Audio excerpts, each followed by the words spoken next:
Olá, amores. Então, vamos dar continuidade ao nosso estudo da sessão 5 do capítulo 2 do livro-texto de Um Curso em Milagres. E hoje nós vamos começar no parágrafo 5. Para quem está com o livro físico, está na página 27 do livro-texto. E vamos muito juntos aqui.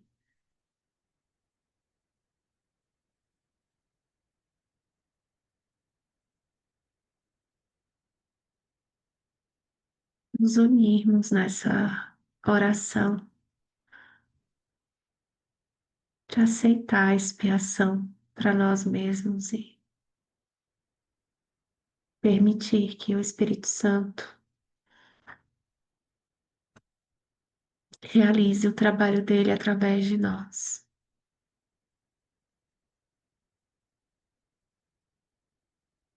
Esse instante, ele é uma oportunidade de praticarmos esses ensinamentos e experimentar o milagre na mente.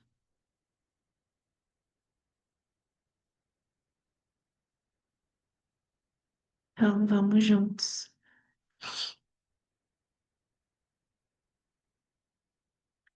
Além das palavras, além dessas palavras.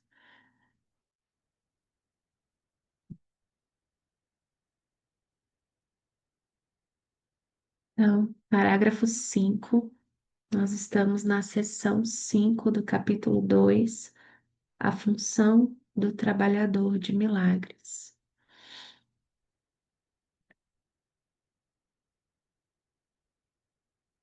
A única responsabilidade daquele que trabalha em milagres é aceitar a expiação para si mesmo. Isso significa que reconheces que a mente é o único nível criativo e que os erros que ela comete são curados pela expiação.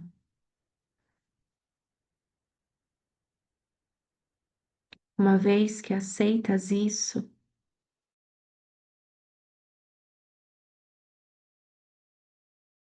negando à tua mente qualquer potencial destrutivo e reempossando-a dos seus poderes puramente construtivos, tu te colocas em posição de desfazer a confusão de níveis dos outros. A mensagem que então lhes dás é a verdade de que as suas mentes são similarmente construtivas e suas criações equivocadas não podem feri-los. Afirmando isso, liberas a mente da supervalorização do seu próprio instrumento de aprendizado e a restauras à sua verdadeira posição como aprendiz.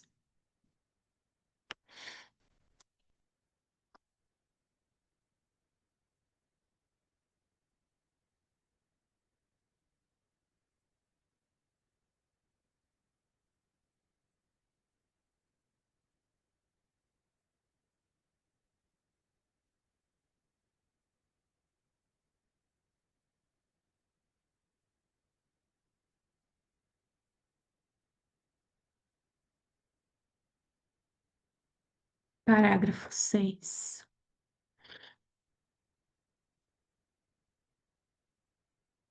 Deve-se enfatizar mais uma vez que o corpo não aprende nem tampouco cria. Como um instrumento de aprendizado, ele meramente segue o aprendiz.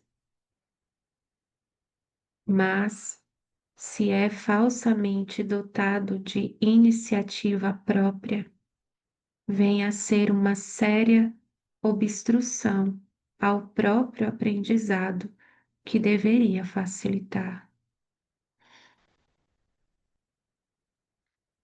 Apenas a mente é capaz de iluminação.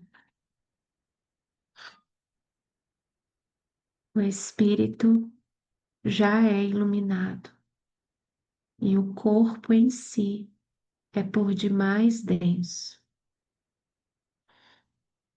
A mente, porém, pode trazer sua iluminação ao corpo, reconhecendo que ele não é o aprendiz e, portanto, não pode ser levado ao aprendizado. Contudo, o corpo é facilmente levado a se alinhar com a mente que aprendeu a ver além dele, em direção à luz.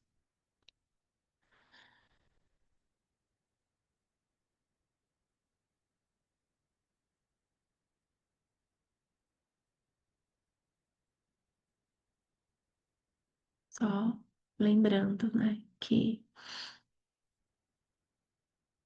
o corpo ele é um meio de comunicação. A todo instante, a cada instante, nós estamos comunicando. Algo está sendo comunicado através do corpo.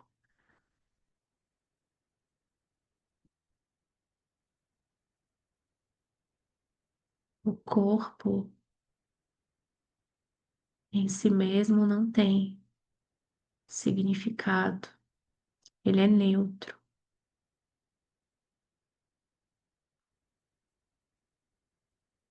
O corpo não aprende nem cria, ele não tem capacidade criativa, como nós já vimos antes. Mas ele é um meio de comunicação, uma ferramenta útil quando nós entregamos, no momento em que nós entregamos essa ideia ao Espírito Santo.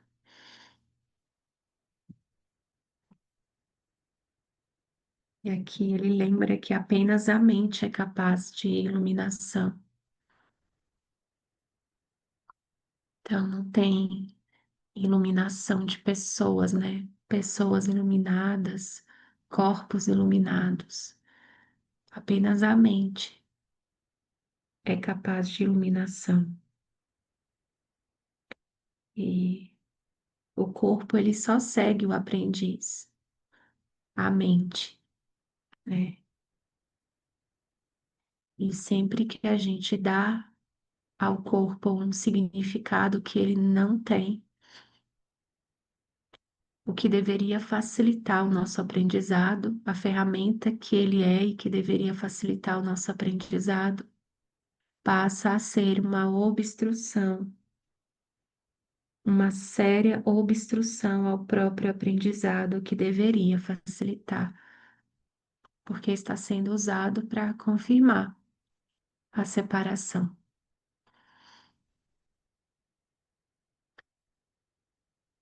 E a gente usa muito, né, o corpo para se separar, porque a gente acredita que unir, que a união é entre os corpos, né? Então, eu escolho me encontrar ou não com alguém e eu digo que essa escolha, ela tá realmente sob o meu controle. Então, se eu coloco o meu corpo perto, eu me encontro. Se eu não quero mais me encontrar, eu tiro o meu corpo, eu me afasto, né? E só mentes podem se unir, ou corpos não se unem, porque não são reais.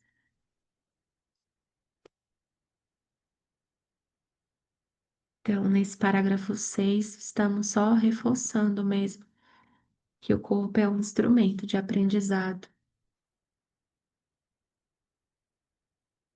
nem certo, nem errado, nem bom, nem ruim.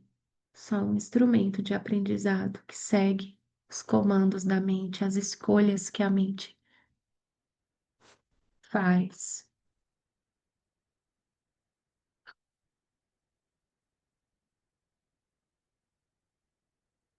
Parágrafo 7. O aprendizado corretivo sempre começa com o despertar do espírito e o afastamento da crença na vista física. Vou repetir. O aprendizado corretivo sempre começa com o despertar do espírito e o afastamento da crença na vista física. Isso frequentemente acarreta medo, porque tens medo do que a tua vista espiritual vai te mostrar.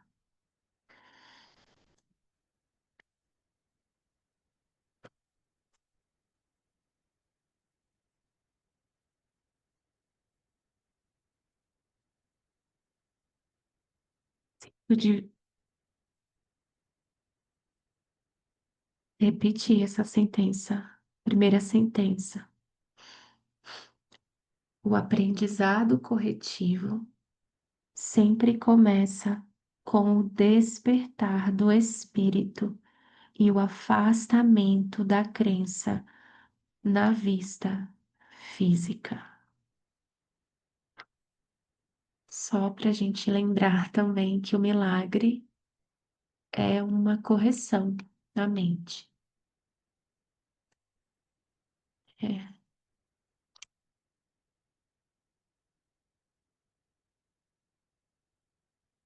quando eu entrego ao Espírito Santo os pensamentos de separação, medo, culpa, o milagre é a correção desses pensamentos.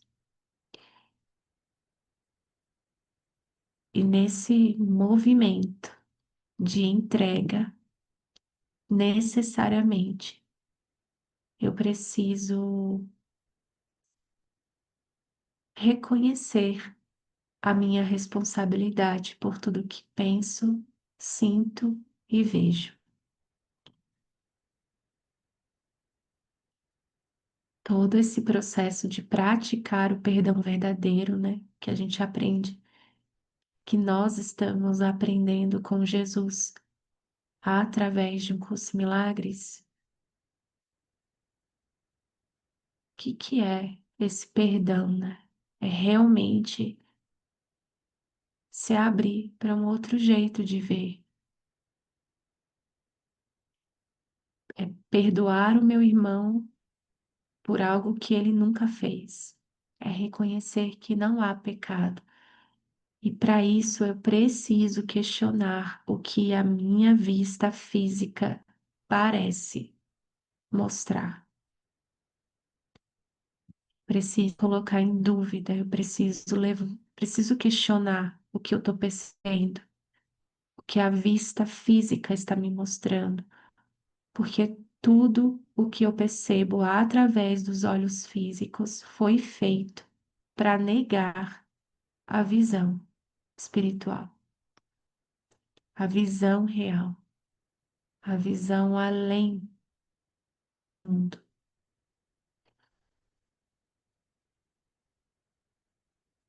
Então, o aprendizado corretivo sempre começa com o despertar do espírito e o afastamento da crença na vista física.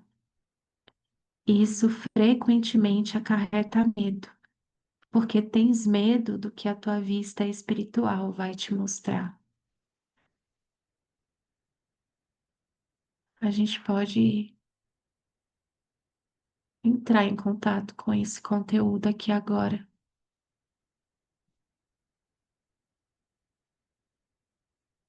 Alguma situação que está aí viva no seu coração, alguma sensação interna de culpa, falta, abandono, rejeição, não sei, não sei que história que, qual é a história que está sendo contada, que você está se contando.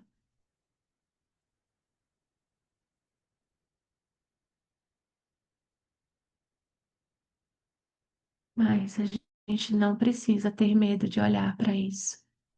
A gente pode olhar. Com Jesus, a gente pode olhar para qualquer ideia. E talvez você experimente medo, porque o ego nos diz que o pecado é real, que a culpa é real. E aí a gente sente muito medo da visão espiritual, porque a gente acha que o pecado vai ser confirmado, que se a gente olhar para isso, a gente vai ver que a culpa é real e que existe realmente a separação. Mas a gente não precisa ter medo de olhar para isso. Com o Espírito Santo, a gente pode olhar para qualquer ideia, qualquer um.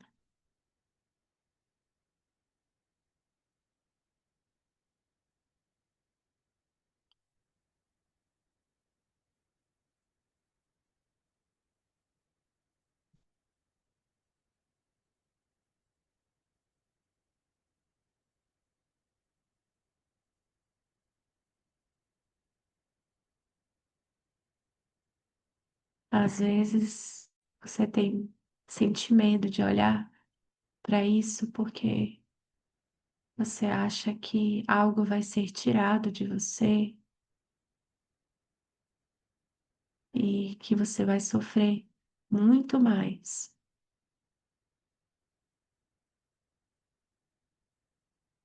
Só que é bem importante a gente reconhecer que a gente já está no medo, que nós já estamos sentindo medo. Então, e se, e se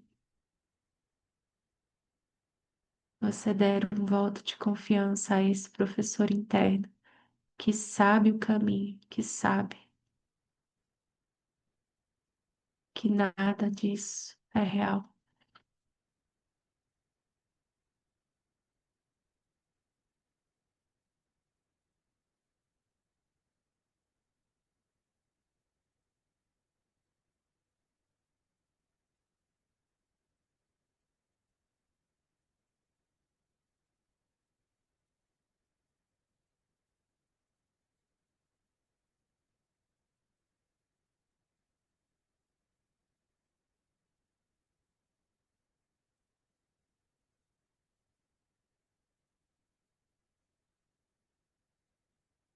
Eu disse anteriormente, sentença 3, que o Espírito Santo não pode ver o erro e só é capaz de olhar para o que está além do erro, em defesa da expiação. Não há dúvida de que isso pode produzir desconforto. No entanto, o desconforto não é o resultado final da percepção.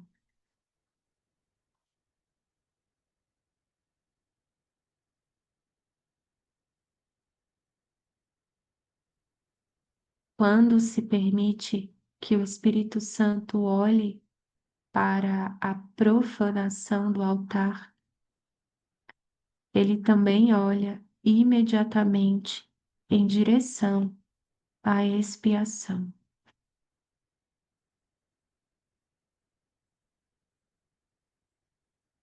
Aqui, em Curso Milagres, expiar é desfazer. Quando se permite que o Espírito Santo olhe para a profanação do altar, ele também olha imediatamente em direção à expiação. Nada do que ele percebe pode induzir ao medo. Tudo o que resulta da consciência espiritual é meramente canalizado em direção à correção.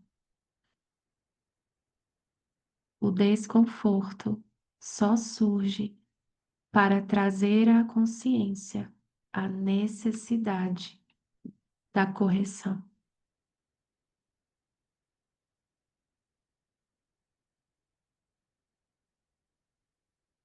O desconforto só surge para trazer à consciência a necessidade da correção.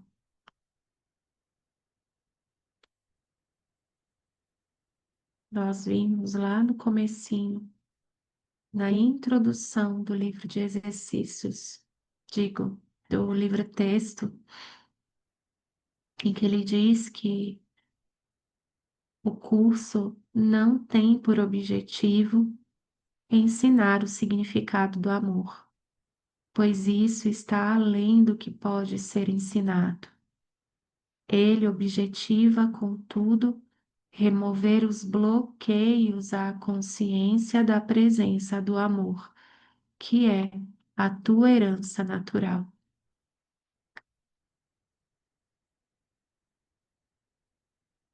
Então, todo desconforto, ele está dando notícias de uma necessidade. E a nossa única necessidade é a correção, é o milagre.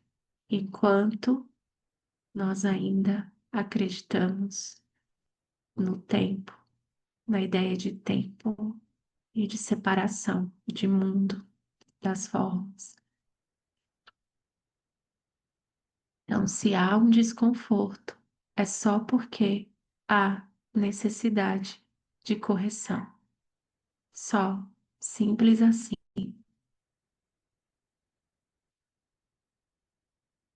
O ego vai dizer que não é simples assim, mas é simples assim. Por isso que é tão importante a gente ir praticando e olhar para dentro, né? Entrar em contato com essas sensações internas de desconforto, porque esse é um curso em milagres, e milagres são correções. Então, o desconforto só surge para trazer à consciência a necessidade da correção. Todo sofrimento que a gente experimenta, às vezes, praticando esses ensinamentos de um curso em milagres, é só que a gente está praticando com o professor errado.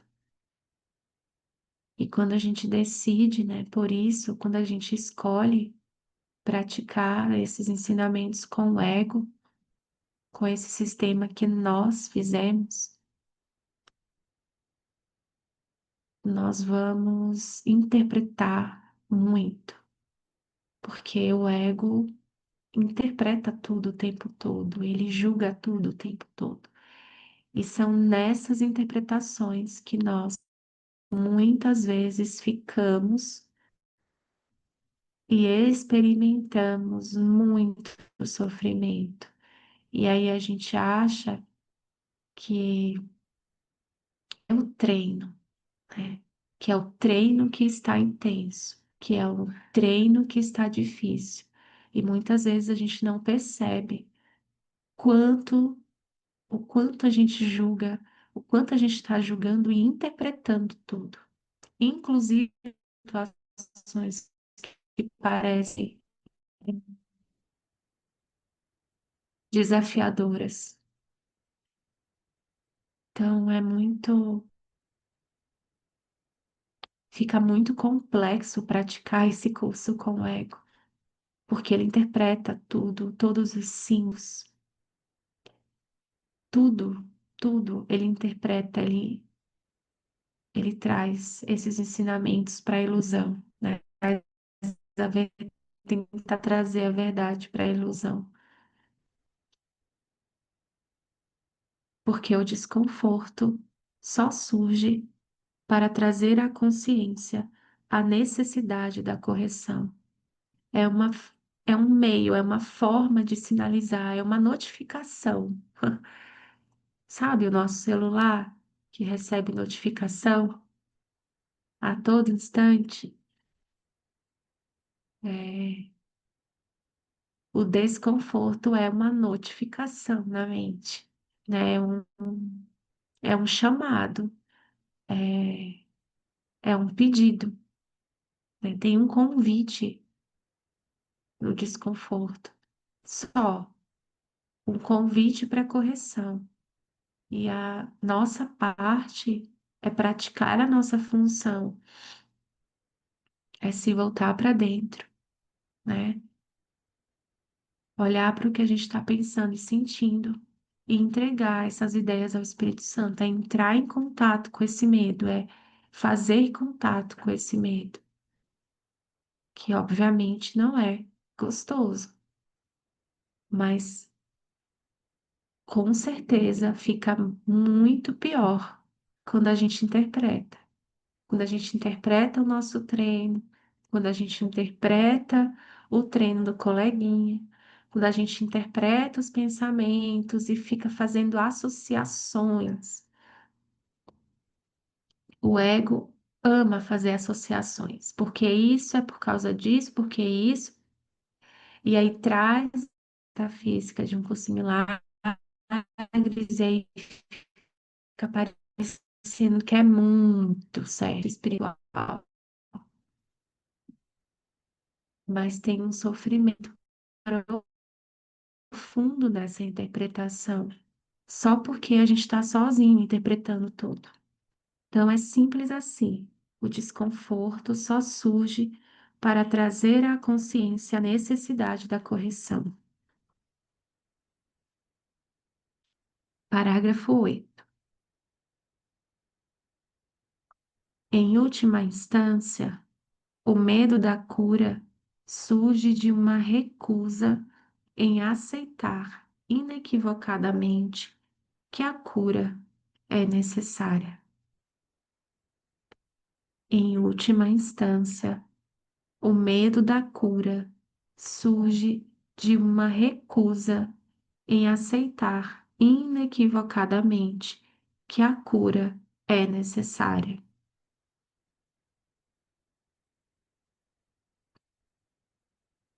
O que o olho físico vê não é corretivo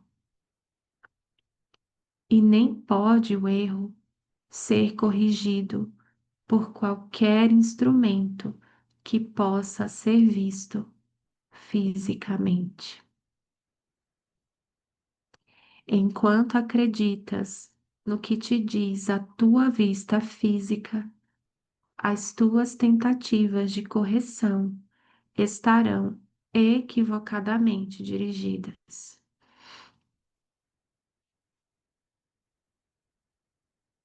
Vou repetir a partir da sentença 2. O que o olho físico vê não é corretivo e nem pode o erro ser corrigido por qualquer instrumento que possa ser visto fisicamente. Enquanto acreditas no que te diz a tua vista física, as tuas tentativas de correção estarão equivocadamente dirigidas. O erro,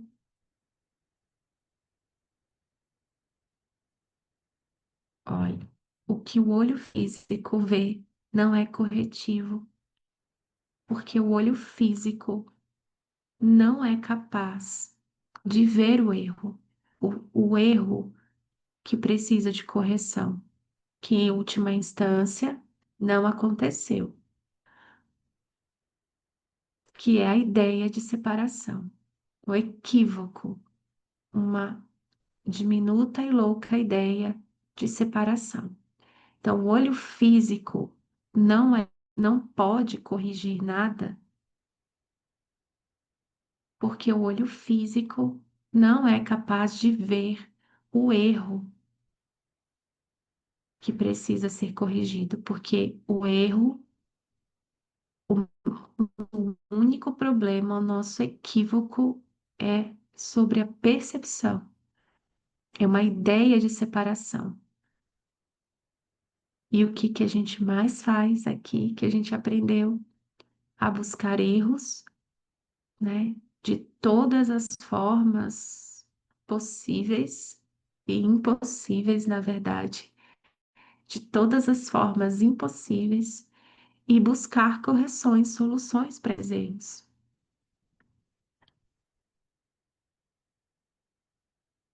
E, e é tão verdade que isso é insano que a gente continua. Aparece um erro aqui, a gente resolve, corrige, aí aparece outro, aí a gente vai lá e corrige, aí vem um amigo que erra, aí a gente vai lá e tenta corrigir, né? Aí a esposa, o esposo, o marido fala alguma coisa, aí errou ali, aí você vai lá e tenta resolver, aí só vai mudando. Parece que o erro está sempre presente, a ideia de erro está sempre presente.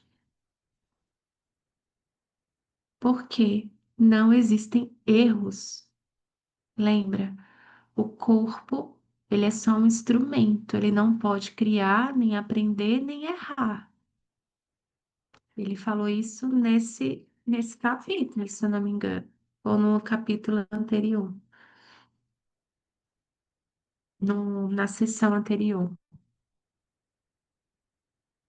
O corpo não existe.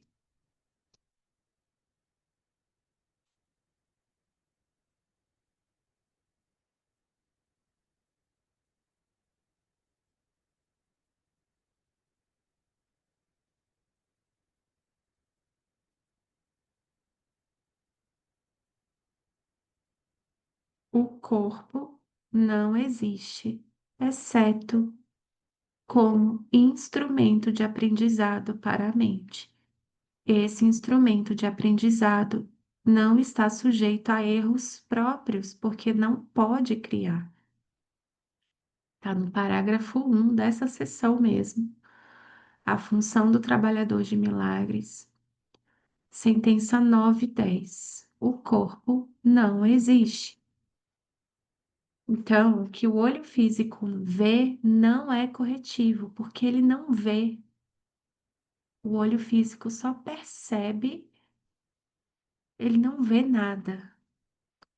E nem pode o erro ser corrigido por qualquer instrumento que possa ser visto fisicamente. Enquanto acreditas no que te diz a tua vista física, as tuas tentativas de correção estarão equivocadas e dirigidas. Eu vou tentar corrigir, tentar resolver, e sempre vai ter alguma coisa para eu corrigir. Nunca vai ser resolvido mesmo, porque não tá aí. Eu preciso Eu preciso me lembrar que eu sou a mente. Eu sou uma mente, não um corpo que erra e que acerta, né? A visão real é obscurecida porque não podes suportar ver o teu próprio altar profanado.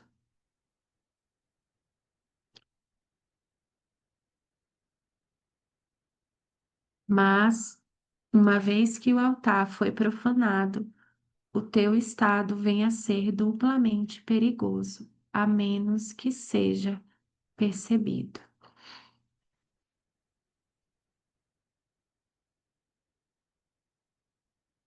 Porque tem uma ideia de erro, né? E eu estou acreditando numa ideia de separação e tem uma culpa aqui. Eu acredito nisso e eu me culpo, né? Obviamente que isso está lá no fundo, né? Inconsciente. E por que que está lá no fundo inconsciente? Porque não podes suportar ver o teu próprio altar profanado. A gente tem medo de olhar para essa culpa aqui dentro. Só que ela tá aí. A ideia ainda está sendo confirmada. Ela tá aí entre aspas. Em última instância, nada aconteceu. Mas tem uma sensação de culpa, a gente experimenta a culpa. Então, como eu não posso suportar olhar para isso, eu não dou conta, eu não quero, eu não suporto olhar para isso, eu coloco isso fora de mim. Então, eu culpo fora de mim, eu coloco o erro para fora de mim, o equívoco, eu rejeito. E nessa projeção, a visão real é obscurecida, porque eu acredito que está fora de mim, né?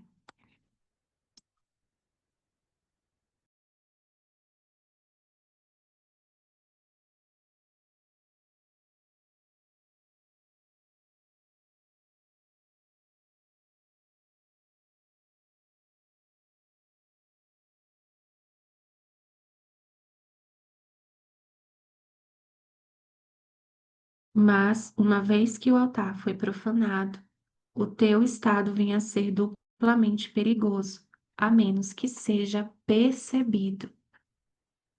Mais uma vez, olha para dentro.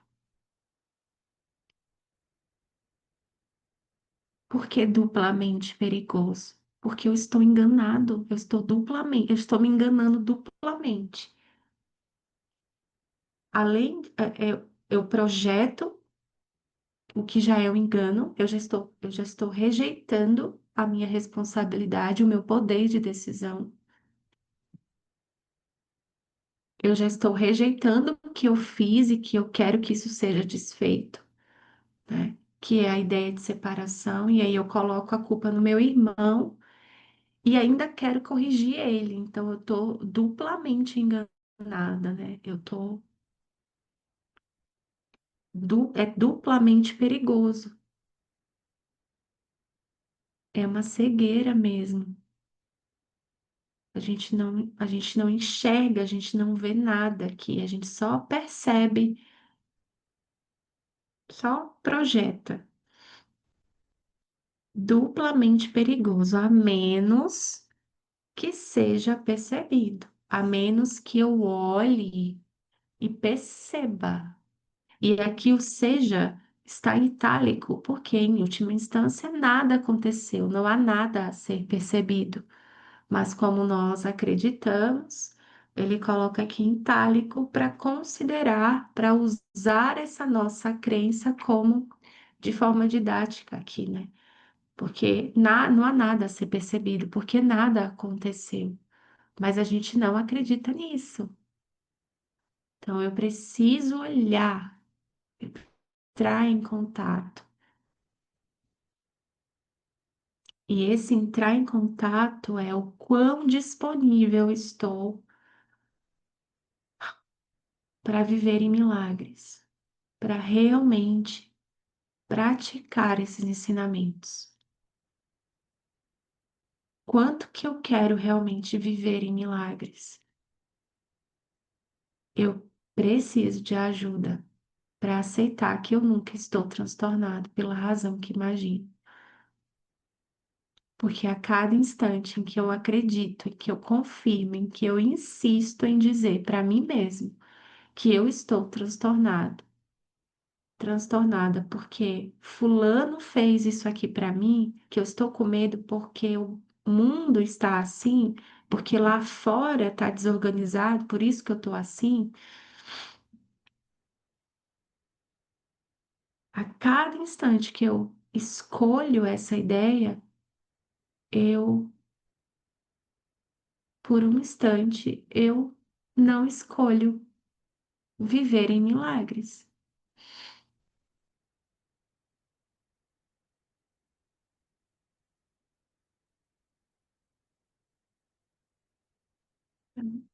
A menos que seja percebido.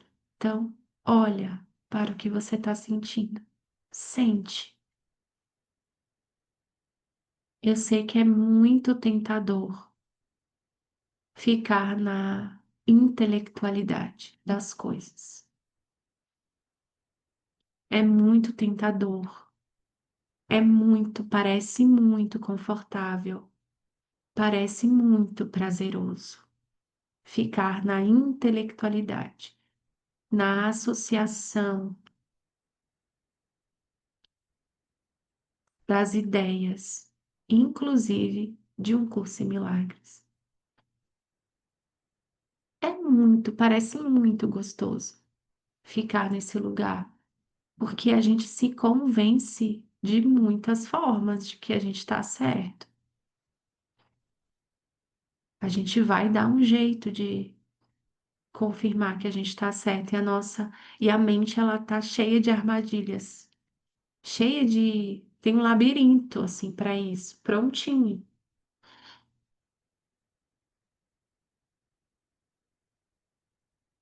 Mas a gente pode escolher de novo aqui agora, realmente viver em milagres e olhar para o medo que tem disso, sabe? A gente tem muito medo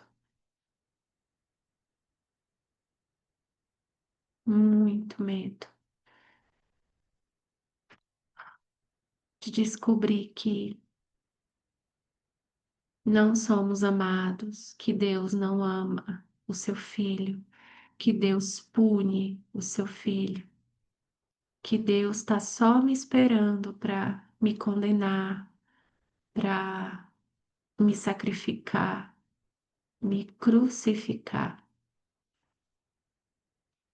que Ele está só esperando para tirar tudo de mim. E tem muito medo. Medo de olhar e se a gente olha para esse medo, é medo de estar certo. A gente tem muito medo de estar certo. Isso é bom. Então, vamos desejar estar errados, reconhecer que nós estamos errados. Eu quero estar errada sobre isso, Jesus. Eu quero estar errada, eu não quero estar certa sobre isso. Eu quero estar errada. Eu não quero ter razão sobre isso, porque se eu tiver certa, não tem saída. Não tem saída. É importante a gente reconhecer isso pela nossa felicidade aqui agora mesmo.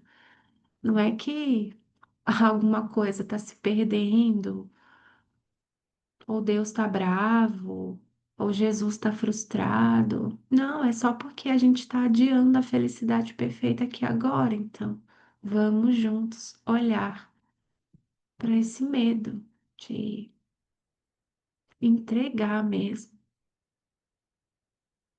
medo de estar certo ou medo de estar errado, enfim.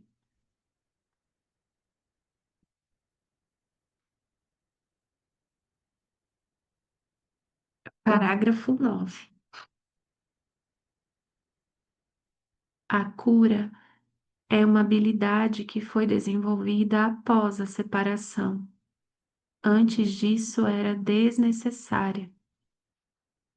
Como todos os aspectos da crença no tempo e no espaço, ela é temporária. Contudo, enquanto o tempo persiste, a cura é necessária como um meio de proteção. Isso é assim, porque a cura baseia-se na caridade, e a caridade é uma maneira de perceber a perfeição do outro, mesmo quando não podes percebê-la em ti mesmo. A maioria dos mais elevados conceitos que tu és capaz de ter agora depende do tempo. A caridade é realmente um reflexo mais fraco de uma abrangência do amor muito mais poderosa,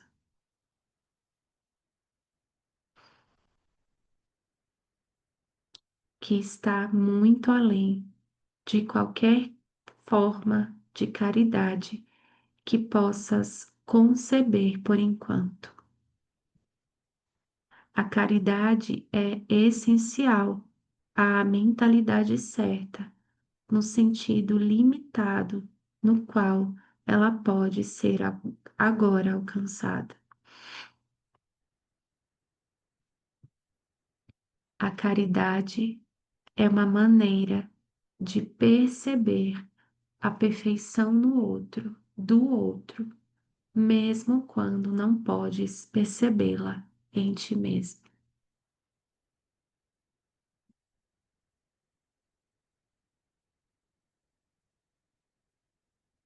Uau, muito diferente do que nós aprendemos aqui sobre caridade,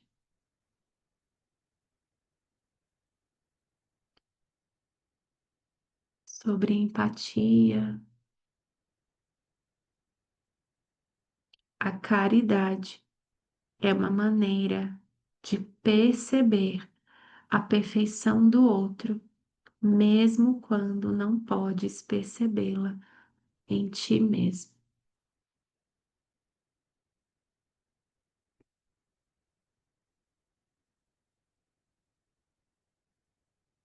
Eu não sei se você já teve essa experiência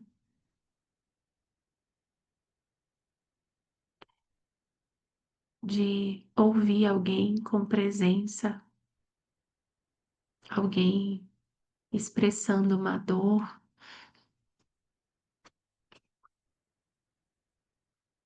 um desafio,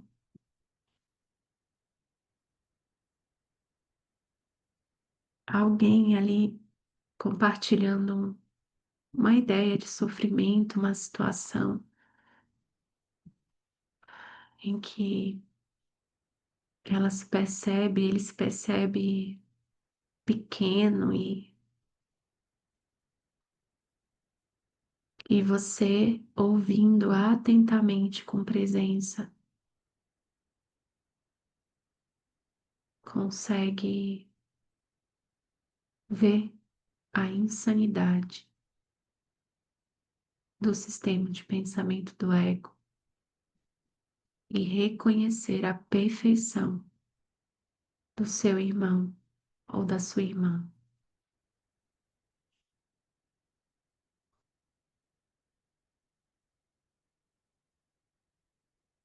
Eu sou muito grata aos atendimentos, porque eles me trazem assim essas oportunidades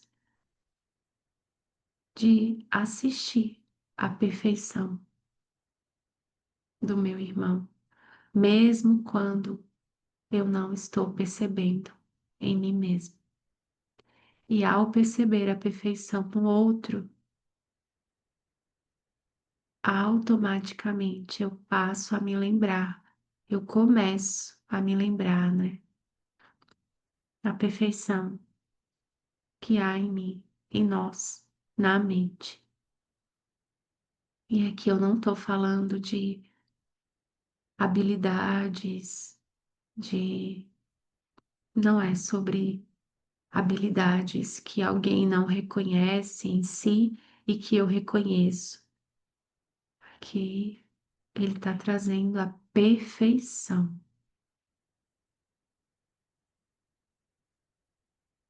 Você vê a inocência, a pura inocência, mesmo parecendo impossível ali. Mesmo a pessoa acreditando, né, o irmão acreditando que não há nenhuma inocência ali.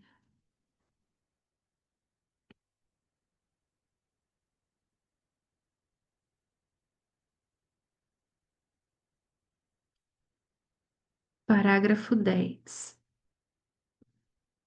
A caridade é um modo de olhar para o outro como se ele já estivesse muito além de suas realizações fatuais no tempo,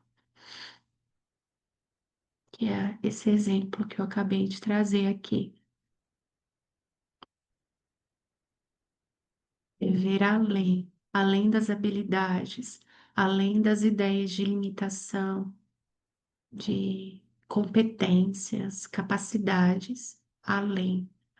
É uma, é a visão sobre a perfeição.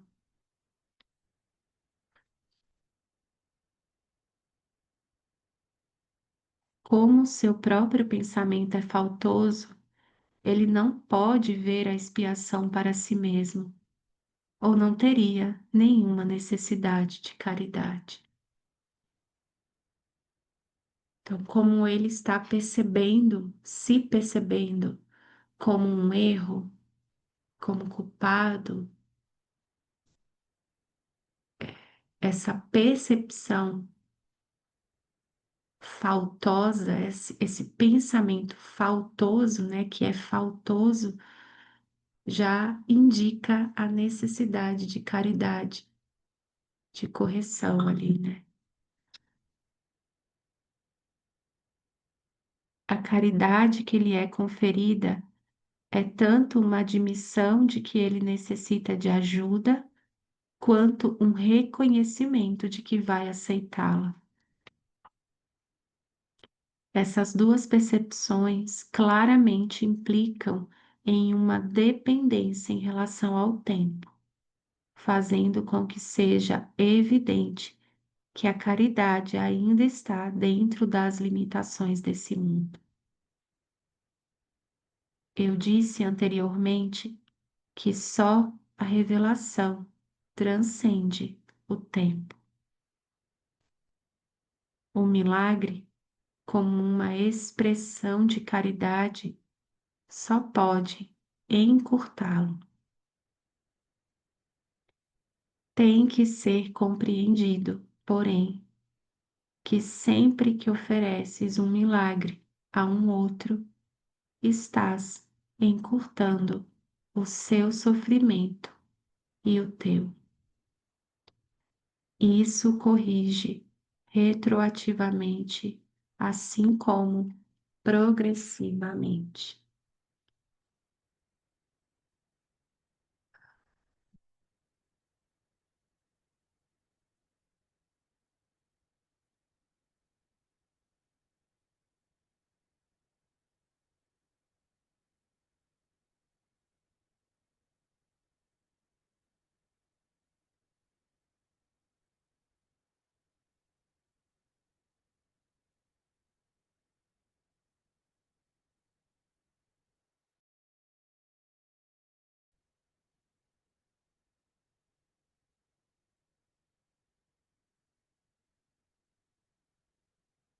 Isso corrige retroativamente, assim como progressivamente. Nós vimos nos princípios dos milagres essa função do milagre, digamos, de encurtar, né? Colapsar o tempo, né? Por isso que ele traz essa lembrança aqui, né? Retroativamente como progressivamente, né? Sempre que ofereces um milagre a um outro, estás encurtando o seu sofrimento e o teu. Isso corrige retroativamente, assim como progressivamente.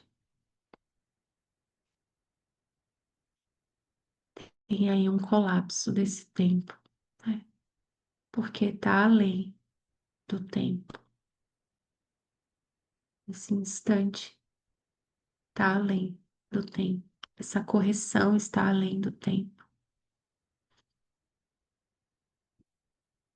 Sinto que fica esse convite para a gente entregar todas as nossas ideias, tudo que a gente pensa sobre caridade. O que que é caridade para você? O que que você aprendeu sobre caridade? Qual é a imagem que vem na sua mente quando você pensa em fazer uma caridade? Ou só de ouvir esse termo, essa palavra, caridade. O que que você pensa? Como que é fazer uma caridade? Porque esse é um convite para correção na nossa mente, um convite para aceitar a verdadeira caridade. É um mergulho para a gente fazer aí com Jesus e com o Espírito Santo, ou o nome que você sentir que é mais confortável aí no que parece ser a sua experiência. E eu sinto que é isso, amores. Muito, muito obrigada por esse instante, por essa oportunidade de lembrar disso aqui juntos e seguimos na mente. É isso. Fiquem com Deus e até o nosso próximo encontro.